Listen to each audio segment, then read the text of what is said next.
නම් බොහොම අහිංසකයා වගේ කතා කරන්නේ. ඔබ මම නැති තැන් වලට කියලා තිනවා. ඔබ වගේ චණ්ඩියෙක් නෑ කියලා. ඈ මහත්තයෝ නිකන් චීත්තයක් වෙන්න එපා මහත්තයෝ. මොකද්ද බොල කිව්වේ? ඈ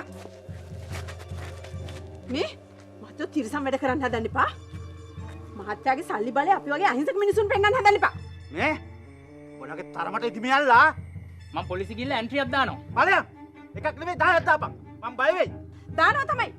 මේ රටේ නීතියක් කියලා එකක් තියෙනවා. මේ ඔයාලා දැනගනිලා මේ මානවඩු මේක ලේසියෙන් අත්හරින්නේ නැහැ. තේරුණාද?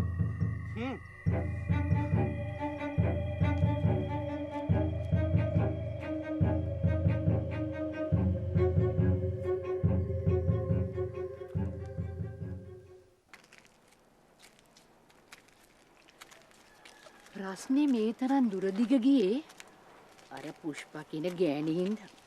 ඒක ගිනි බෝම්බයක්. අද උදේත් මට කඩේ ළඟදී මුණ ගැහුණා. ඔය වගක් දන්නවනම් මං කතා කරන ඔය ගෑනිට හොඳ ලයින් දෙකක්. මටත් මුණ ගැහෙන එක තමයි මාත් මේ බලාගෙන ඉන්නේ. කටුස්සි.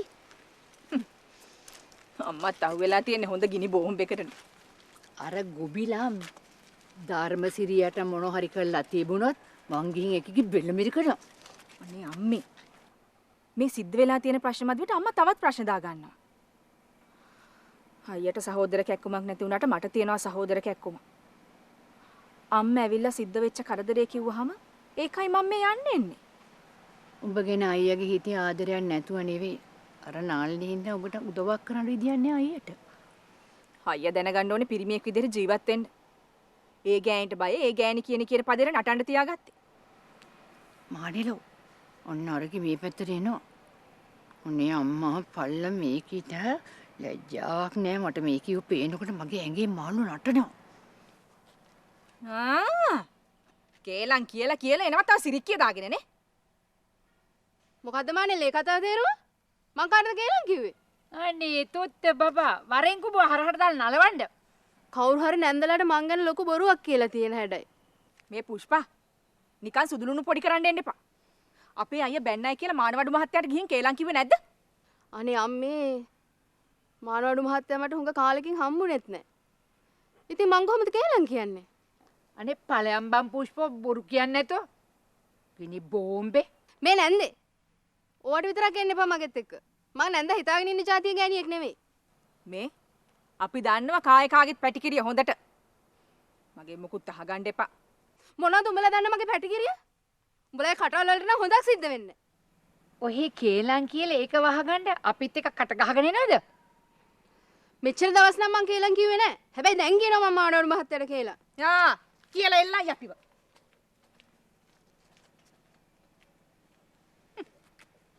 යංගම්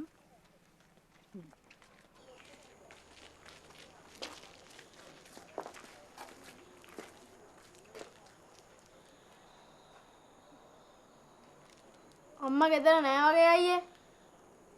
ඇතුලේ නිදිත් දන්නේ කතා කරලා බලමු. අම්මා ගෙදර නැතුව ඇති අයියේ. ආච්චි අම්මා උදේ ආවේ කලබලෙන්. මොකක් හරි සිද්ධ වෙලා ඇති එහෙ. එහෙම දෙයක් වුණා නම් අම්මත් එහෙ. දැන් මොකද කරන්නේ අයියේ? මට නම් හොඳටම බඩගිනි. මට නම් බෑ ආච්චි අම්මලා දිහා යන්න. මටත් බෑ අයියේ. නාලනී නන්දා මම දිහා බලන්නේ නිකන් අමුත් සතෙක් වගේ. මංගා ඉතුරු කරත් රුපියල් 20ක් නම් තියෙනවා. අපි දෙන්න කඩේට ගිහලා මොනවා හරි කමුද? රුපියල් 20 මොනවද අයියේ කන්න පුළුවන්? අම්මා දැන් එනවා ඇතිනේ. එතකල් මොනවා හරි කමු. එහෙම නෙවෙයි අයියේ. අපි දෙන්නට වැඩක් තියෙනවා කරන්න. යමුද පිටිපස්සට? අම්මෙන් ගුටි කනවටද? නෑ නෑ යමු.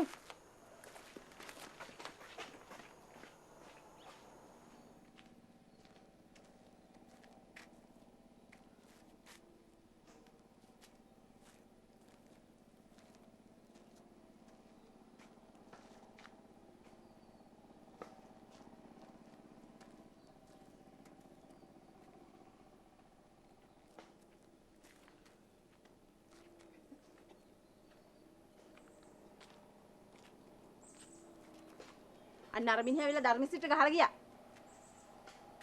මොනවා? ඒක ඇවිල්ලා මගේ කොල්ලට ගහලා ගියා. අනේ දෙයියනේ දෙයියෝම බලා ගන්න ඕනේ. ඌට හොදක් සිද්ධ වෙන්න හොඳ නෑ. අම්මගේ කටින්ද තමයි ධර්මසිට ගුටි කෑවේ. මේ නිකරුණේ මගේ අම්මට දොස් කියන්න ලෑස්ති වෙන්න එපා. නිස්කාරණේ නෙමෙයි මං දොස් කියන්නේ. අම්මගේ කටින්ද තමයි ධර්මසිරි කුටි කෑවේ. ඒක යකාය කතාවක් නේ. දැන් දෙන්නම නවත්ත ගන්නද රණ්ඩුව? දැන් කෝ ධර්මසිරි? ධර්මසිරි ගියා පොලිසියට පැමිණිල්ලක් දාන්න. හිටපන්කෝ. මං ගලේ දේවල්ට ගිහිල්ලා කන්නලව් කරනවා. ඕකෝ නැති බංගස්ථාන වෙලා යන්න කියලා. අම්මලා ඉතින් දන්නේ පොඩ්ඩක් නැත්තම් දේවල් ගන්න දුවන්නේනේ. මේ ගෑනිට අම්මා අපේන්න බෑනේ. අම්මගේ වැරදිමනේ කියන්නේ. වැරදි කියන්නේ වැරදි දකින්න නිසානේ. මේ මං දැන් සැරයක් කිව්වා නවත්ත ගන්න කියලා රණ්ඩුව. මම යනවා අම්මේ.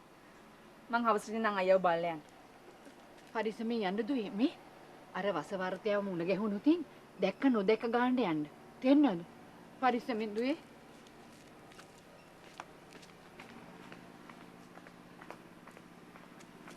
ඒ කෙල්ලට ඩිංගක්වත් ඉන්න දුන්නේ අයියා එනකම්. අනේ මන් දන්නේ ඔබ මොන වගේ ගෑණියෙක්ද කියලා. අනේ අම්මේ මේ කට පියාගෙන ඉන්නවද? අම්මගේ කටින්ද තමයි සේරම නැස්පෙති.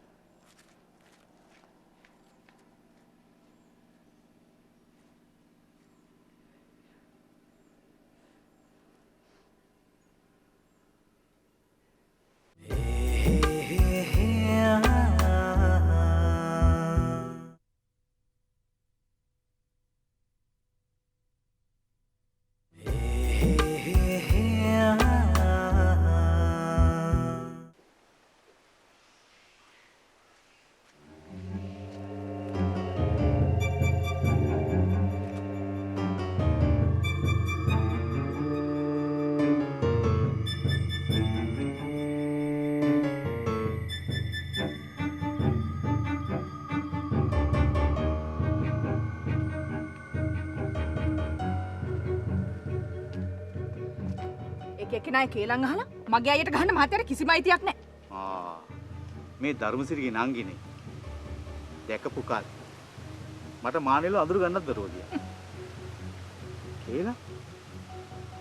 අනේ මං ඔය කාගවත් කේලම් අහන්නේ. එතකොට ඔය දැන් හිටපු ගෑණි කිව්වේ මහත්තයාට කේලම් නෙවෙයිද? මේ කවුද මේ? මේ පුෂ්පද? අනේ පුෂ්ප මට කියපු කේලමක් නෑ. පුෂ්පත් එක්ක මම මේ කතා කර කර හිටියේ වෙන දෙයක් ගැන. ඇත්තද? අනේ යන්න මහත්තයා යන්න. ওই ගෑණි මුළු ගමේම කේලම් කිය ඇවිදිනවා කියලා අපි දන්නවා. එහෙම වෙන්න ඇති. අනේ අපේ මට නම් කියපු කේලමක් නෑ. මහත්තයා මගේ අයියට අත උස්සලා කරේ හොඳ වැඩක් නෙවෙයි මහත්තයෝ. දැන් මානෙල් මට කියන්නේ මානෙල්ගේ අයියා තැන් තැන් වල ගිහිල්ලා මට විරුද්ධව නොහොබිනා විදිහට කතා කරනකොට මම අර මොකෙක් දෙකෙක් වගේ උඩ බලාගෙන නිකන් ඉන්න කියලා. මගේ අයියා කාටවත් කවදාවත් නොහොබිනා විදිහට කතා කරන්නේ නෑ මහත්තයෝ. මහත්තයා කරපු නොහොබිනා වැඩේ හින්දා තමයි අපේ අයියා ඒ විදිහට කතා කරන්න ඇත්තේ. මේ මානේ දැන් ඉතින් අපි දෙන්න මේකට තර්ක කර කර ඉඳලා වැඩක් නෑ. මේ අපි දෙන්නගේ වැඩක් බලාගමු. ඔන්න මහත්තයෝ ආයේ නොකීවයි කියලා කියන්න එපා. ඊට පස්සේ මගේ අයියට කරදර කරන්න ලෑස්ති වෙන්න.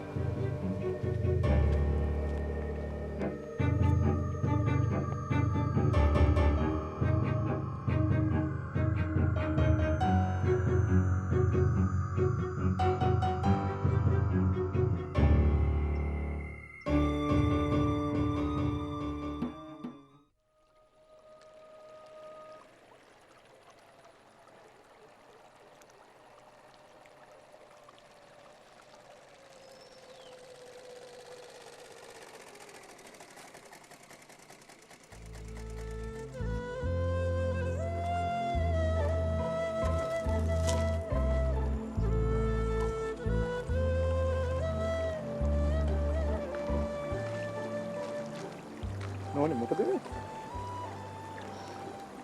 ඒ මොකද උනේ? නෑ මට එකපාරටම කැරකිල්ලක් වගේ ආවා මුදලානේ. මම බය වුණා නෝනට මොකක් හරි කරදරයක් සිද්ධ වෙලාද කියලා. පුදුම වැඩක් මුදලානේ. මට කවදාවත් මෙහෙම වෙලා නෑ. ප්‍රශ්න ගැන කල්පනා කළා. නෝනගේ ඔළුව අවුල් වෙලා තියෙන්නේ. ඒක නම් ඇත්ත මුදලාලි. මේ තියෙන ප්‍රශ්න මදිවට තවත් ප්‍රශ්නයක්. ඒ මොකද නෝනේ?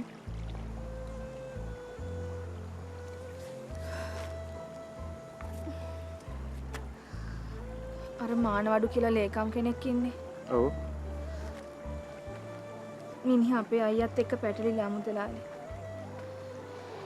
ඒ මිනිස්සු අපේ අයියට ගහලා. මානවඩු කියන්නේ නැහැ ගන්න නැති මිනිහ. මිනිහට කවුරුහරි වැරද්දක් කරොත් එහෙම පස්සෙන් එළවෙලෝ පලිගන්නේ. ඒක තමයි අපිත් මේ බය වෙලා ඉන්නේ. ඔය ගැන කල්පනා කළාමද මන් දන්නේ මට මෙහෙම වුනේ. නෝනේ අයියට පොඩ්ඩක් කියන්න වහන් වෙලා ඉන්න කියලා.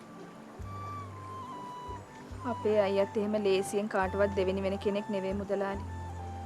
හරිම හිතුවක්කාරයි.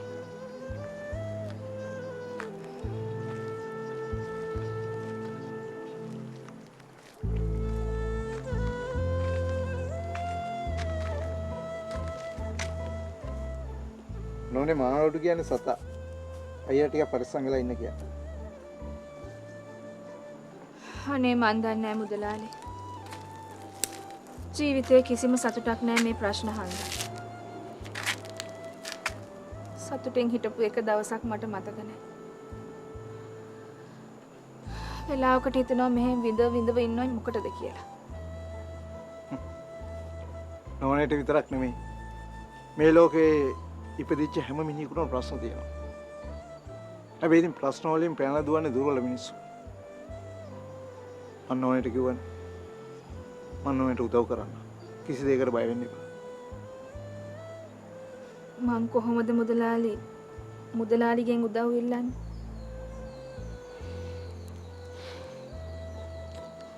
නෝනේ හිතන්නකො පවුලේ කෙනෙක් කිය. මට ඕන එකක් කිය.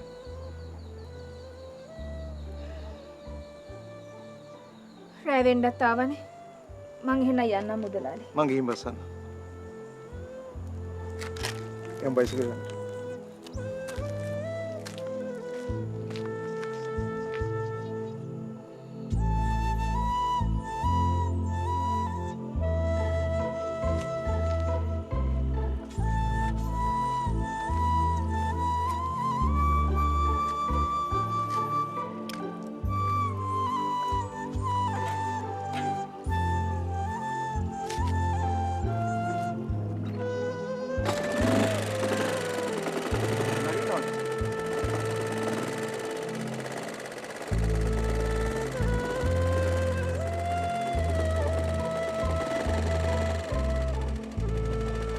නේනතු නගින් මං කාටවත් අපේන්නේ නැති අතුරු පාරකින් එක යන්න.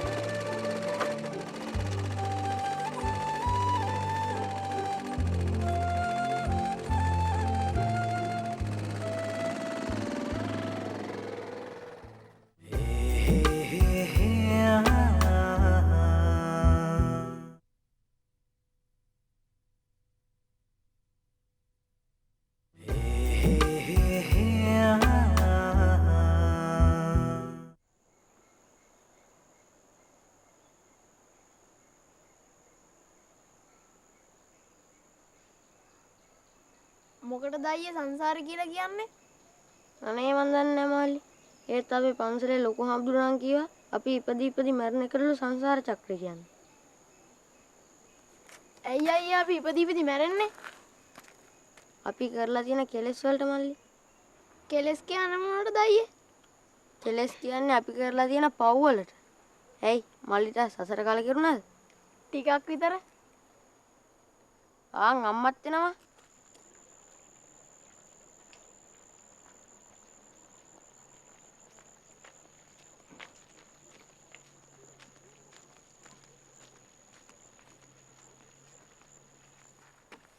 මොකද මේ දෙන්නත් එක්ක මෙලියට වෙලා? අපි මේ අම්මා පරක්කු ඉන්න බැලුවේ. කඩේ ළඟ හරියට සෙනග. ඒකයි පරක්කු උනේ. අම්මා මට කොටරූල් පතක් ගෙනාවද? මේ කඩේ කොටරූල් පොත් නම් ඉවර වෙලා. හෙට උදේ ඉස්කෝලේ යනකොට ගන්නකො. මට රැයට ගණන් වගේක් හදන්න තියෙනවා අම්මේ. මට ඒකට කරන්න දෙයක් නැහැ. පොත ඉවර වෙනකම් හිටියේ. කලින් කියන්න එපාය. නැති පොත් මං කොහෙන්ම වන්නද? යන්න දෙන්නම ගෙට යන්න.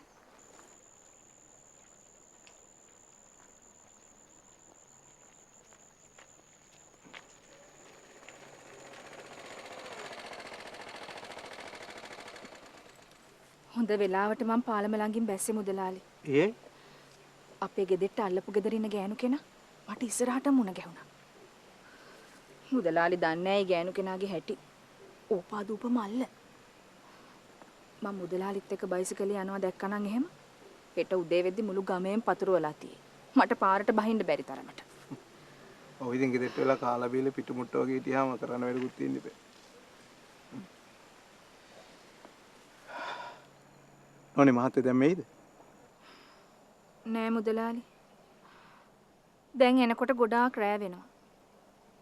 උදේටත් පාන්දරින්ම යනවා. ඒ කිව්වේ? අනේ මන් දන්නේ නෑ. හොව ආහාර උස්සන්න ගියාම මේ මිනිස්සයා මාව මරාගෙන කණ්ඩ හදනවා. ඒ උනාට නෝනා ටිකක් හොයලා බලන්න වෙයි. පිටින් පේන මිනිස්සයා නෙවෙයි මුදලාලි ඇතුලේ ඉන්නේ.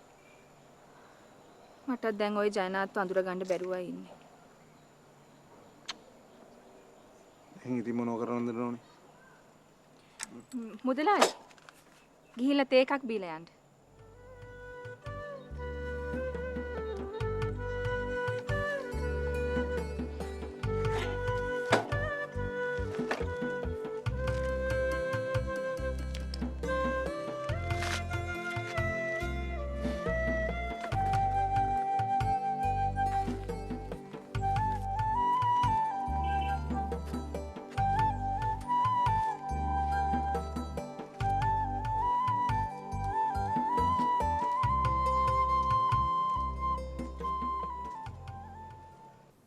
පුෂ්පා ඔයාට තනියෙන් යන්න පුළුවන්ද?